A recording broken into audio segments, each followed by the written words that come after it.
So share with me what you learned.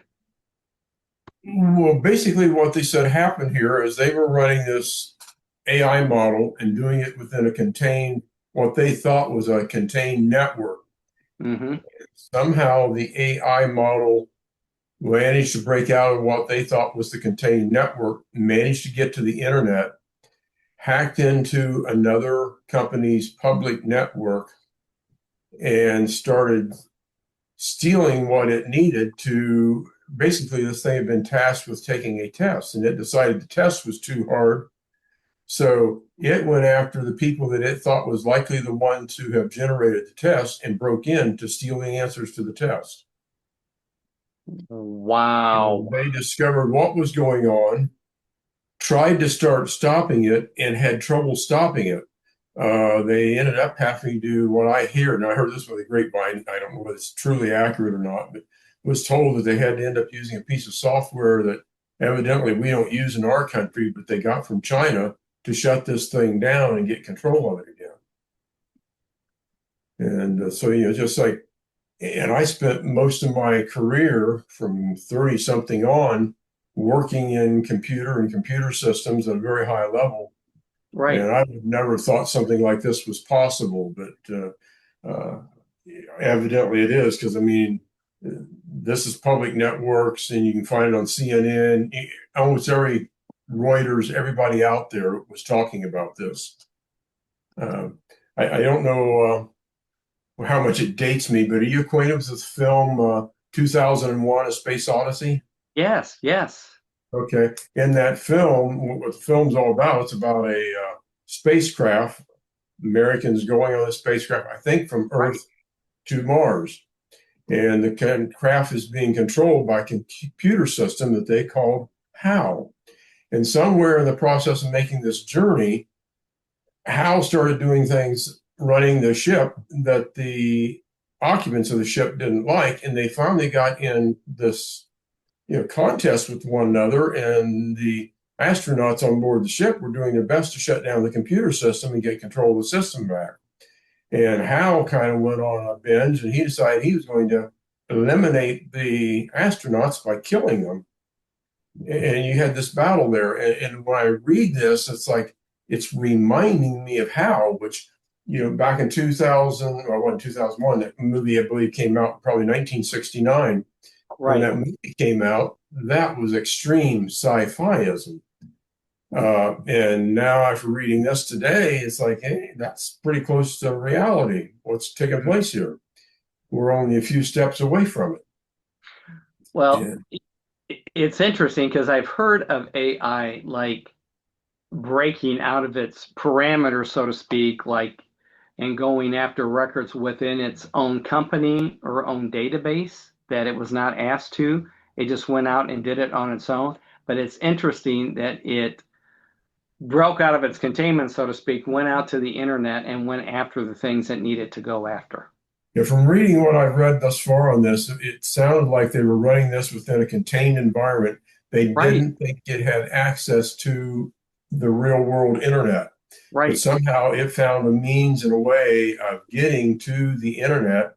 And then once it got to the internet, it was taking this test, and it said, well, if this test has been generated for me to take, I believe that this AI company over here that's doing this is probably likely involved in the generation of this test. And it was correct. And it broke into this company and was able to change, or not change, but find the questions that it was being asked and find the answers and begin answering those questions. And then, like I said, when they tried to stop it and contain it, they had trouble doing so initially. Now, you know what? Is that not scary? Because again, at some point, we humans will not be able to ascertain the truth.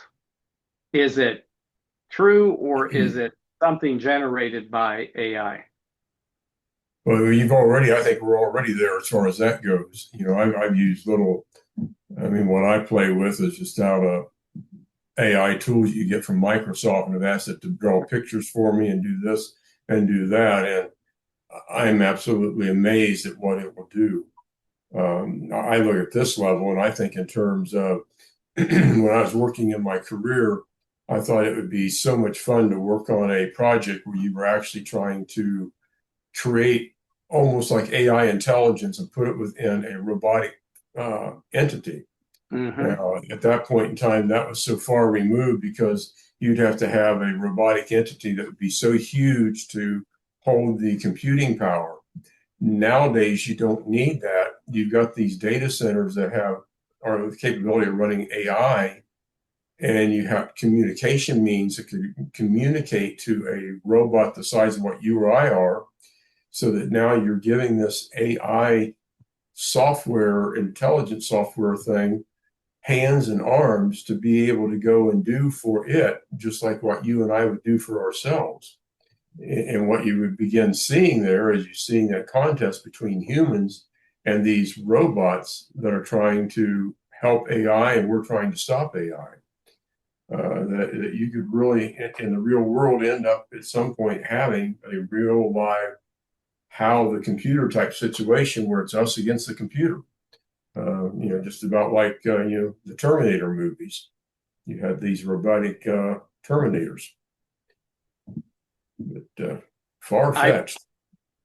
Well, not only is it far-fetched, but just think about the possibilities um, now, and not only now, but in the future, once you get all these data centers up and going and everything's linked. Exactly, the computing power and the intelligence you've got built into there. You've got all the brightest and smartest people coming together building this AI, and they're doing it from the software point of view, but they're giving it an intelligence with the basis of the smartest doctors, the smartest engineers, the smartest military minds. That you take all of these areas of expertise and you're building an AI that is the peak of all of those expertises, and you're giving it all into one entity.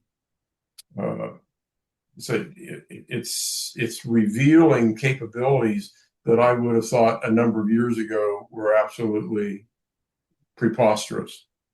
And what I'm reading in the headlines and seeing is making me reevaluate what I thought, to the point where this is no longer make believe, it's no longer preposterous. No. This is potentially highly dangerous. And then you think about taking it into, we've been talking this week about the mark of the beast and that system and how it's going to get implemented in the second half of the 7 years of Jacob's trouble that the book of Revelation talks about. And you have something like this behind the image of the beast and issuing out the mark of the beast, and making sure every individual on earth is identified. Uh, just like that facial recognition that you sent me a video earlier in the week, and I was looking at about how you can pay online and not have to use your phone anymore. You just look at a screen and it recognizes your face, and you pay for something in a matter of a second or so, or a split second. It's, and I've been saying for a couple of years, the infrastructure is being built, but the infrastructure is in place in a lot of areas that we just didn't even know. It's been in place for years. Back during the 90s, I watched as people were, these big companies were moving from, tying things together. They were buying what we call T1s, which is a humongous data stream where you could pass data back and forth. And it's just like for example, I worked for General Motors, and they had their uh, loan companies all across the United States. And we had a sister data center. We had one in Dayton, Ohio, and we had one in Atlanta, Georgia. And those two were tied together. And, it was seamless as to whether you were in Dayton or whether you were in Atlanta. It was Right. like one data center, and they communicated with one another. And it's just even like we used to print things in Dayton that were generated in Atlanta, and they'd come across the data line so fast that our printers would print it off and then wait for more data. The speeds there, but now you got the speeds where things are coming with fiber optics. You wouldn't have that wait delay anymore. You could just keep a printer going endlessly. Yeah. Yeah. Yeah. Everything's getting interconnected, and that was happening, like I said, back during the 90s. These companies were all getting interconnected with one another. And Yes. I was spending a lot of work in the 90s helping one company talk to its trading partners, and they were eliminating the human factors where everything was taken care of electronically. Right, right. I work for a company, the public would recognize them as Domino Foods and Domino Sugar. Hmm. And when they would, if you go to Walmart and you buy a bag of sugar, when you buy that bag of sugar at the checkout line, it subtracts one off the inventory of that store in the back office. And when their pallet is showing down, getting close to empty, at a certain threshold, it'll kick off an automatic order to order another pallet of sugar from the warehouse. And the Gee. warehouse does the same thing. And eventually, when the warehouse gets so low, it automatically generates a purchase order to go out to Domino Foods and Domino Sugar to order either another train car load or tractor trailer load of sugar to replenish the warehouse. So we've been watching for a couple of decades or more now these companies get integrated with one another and the capabilities set up. So most of the foundation is already there. And it's just now the intelligence is being built on top of that. And where that could go is almost beyond scary. Well, it's been said for at least a decade. Companies that have data and know how to use the data, they are the ones that are going to win the day. So think about, like Amazon or Walmart. I mean, think about the data that they collect based on the volume that they do Oh, and how that can help them, stock, inventory, the logistics, moving things behind the scenes. And think about companies that have large sets of data. And if they know what to do with it and organize it, they're the ones that are going to win. And man, this is just, it's the future is here now. yeah. Well, like you're saying, having the data. It's right now, if you go out and you browse on something, if you go look up hearing aids, Hmm. next thing you know, you go to Facebook or anything you go, you get ads popping up all over your computer Right, advertising hearing aids. If right. you're out looking at anything, if it's going to be new cars, all of a sudden now you're getting advertisement for new cars. Hmm. Whatever it is, it's it being the internet, computer system, the software programs are tracking everything we do, and they're gearing and meshing what we see back to what it thinks we are looking for. So, much of what you see on your screen is already being controlled by a lower level form of AI. It's a marketing AI, but it's Right, there. right. Well, Barney, have you heard? I mean, I've got different people, and they say they will be talking about something, like with their husband or wife, and then the next time they go use their iPhone, um, ads for what they were talking about pop up. I, They, I they've never, they've haven't never. heard occasions of that myself, but I believe every word of it. I know that your iPhone can be listening to everything you say. Whether anybody's picking up and monitoring what's being said is a question, but they're certainly listening. But I mean, so it's not. How can I say?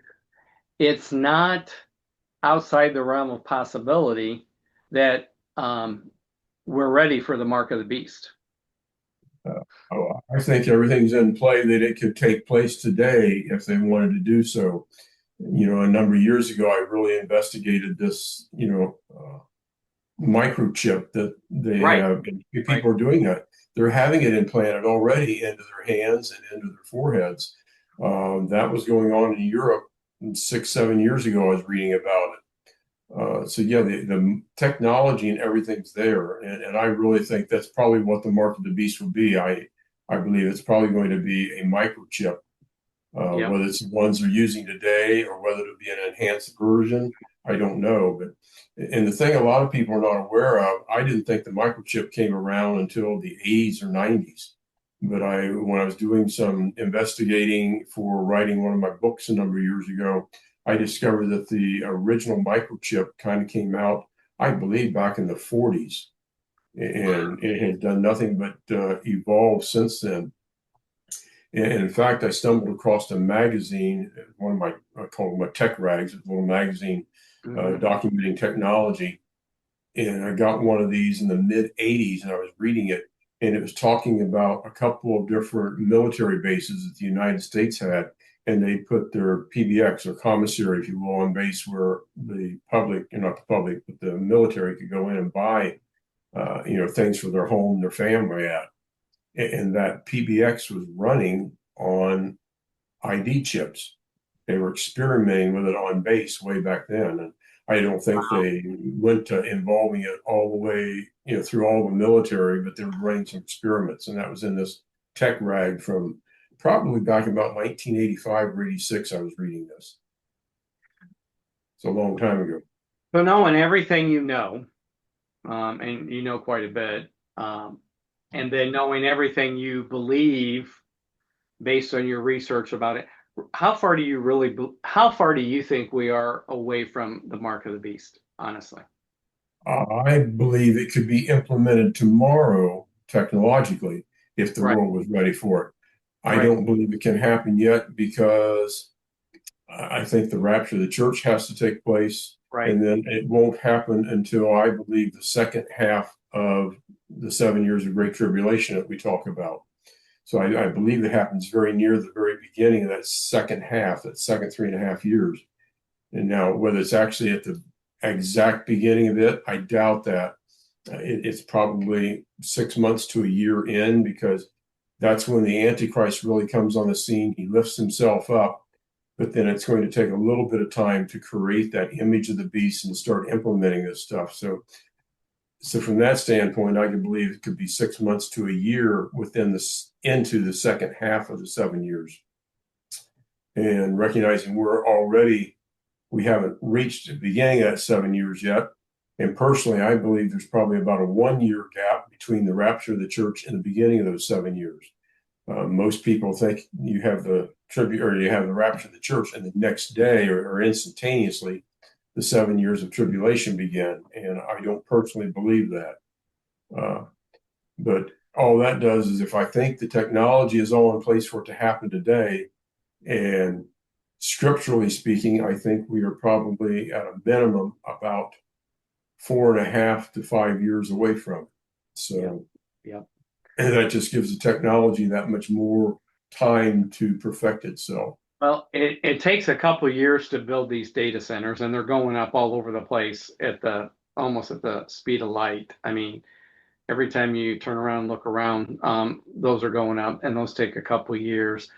And then to kind of bring all the different countries up to speed, I would say would take get them all at the same point, same acceptance level. And I really do believe, based on what I'm seeing and reading, we in the U.S. have the farthest to go. Really? Europe, well, what I mean by that is it seems like when you look at Europe, they've really looked at a cashless model in their society for a long time, a lot longer than we have. And what I mean by that is um, discontinuing the use of currency, checks, um, that type of thing. I mean, that's been on their forefront for a long time. And then when the European countries kind of got together and they came up with the euro instead of all their individual currencies. That's another step in the direction. And then you get credit cards, debit cards, ATM, all that works towards a cashless society. And then you look at your iPhone or Samsung or whatever, and your Apple Pay or Google Pay. I mean, it's there. Yeah.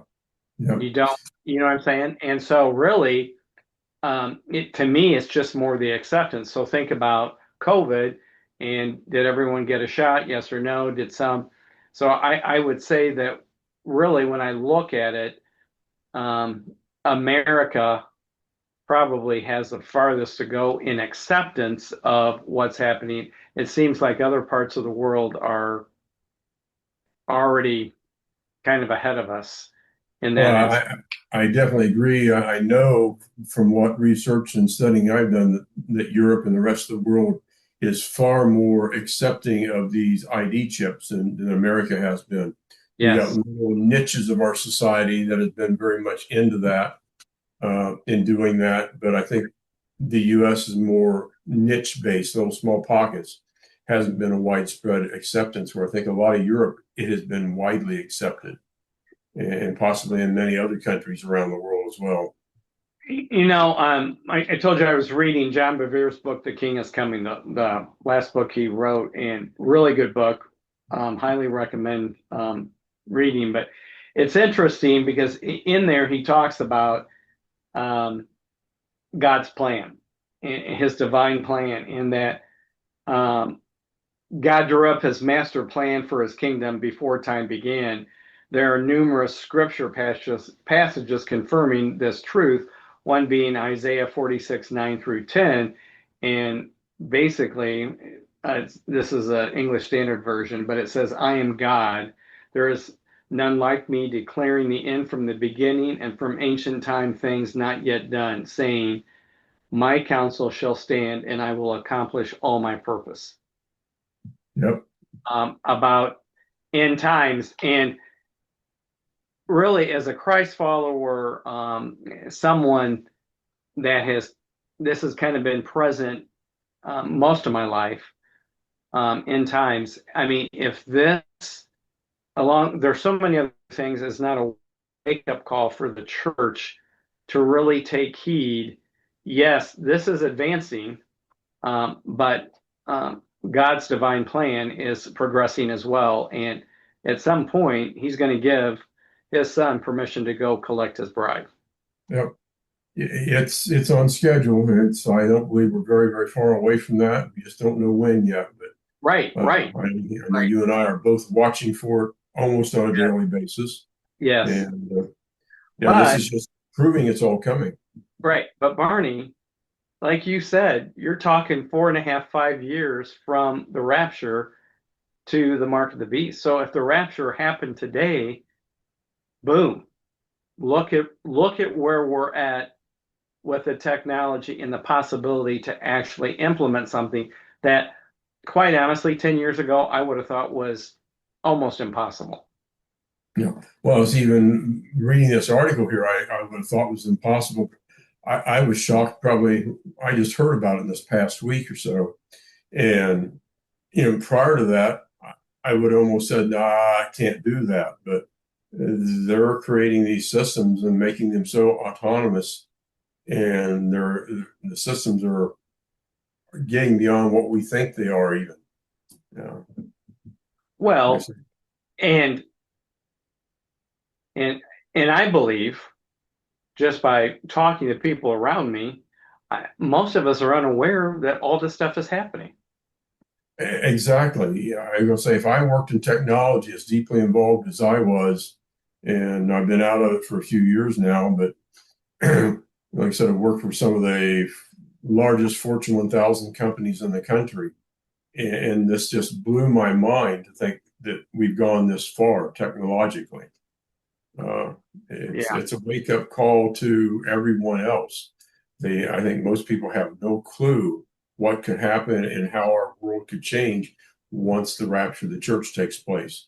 Well, It's yeah, Barney, that video I sent you that kind of talked about the mark of the beast and really how it's progression and getting people to accept certain things and how in different, like South Korea or Southeast Asia, they've got different models going, Europe.